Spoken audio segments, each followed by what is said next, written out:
Hello my sweet beautiful friends watching.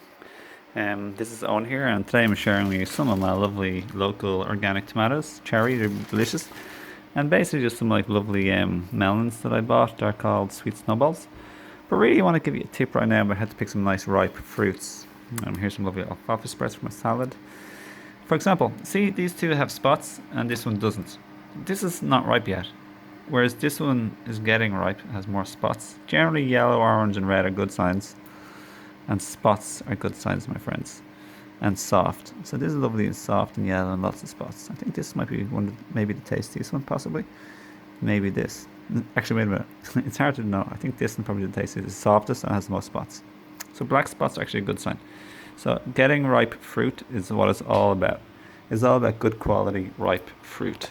So yeah, when you pick the most delicious natural food without spices or condiments or sausages on its own, pure food is most delicious, is most nutritious.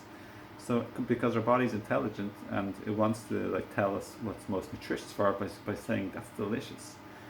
So yeah, pure simple food is delicious, it's highly nutritious, and high quality food creates an amazing high quality mood, and that's the main reason why I eat a raw food diet. It's as pure, or I'm getting there. I'm not like purely there at the perfect pure natural simplest state possible, but at least I'm there on the raw food level. And when I listen to my body as much as possible and eat raw foods consistently, I just feel like really good.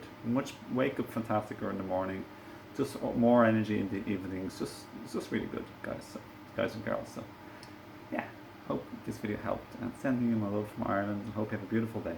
So enjoy nature and enjoy life, my friends, and enjoy ripe fruit.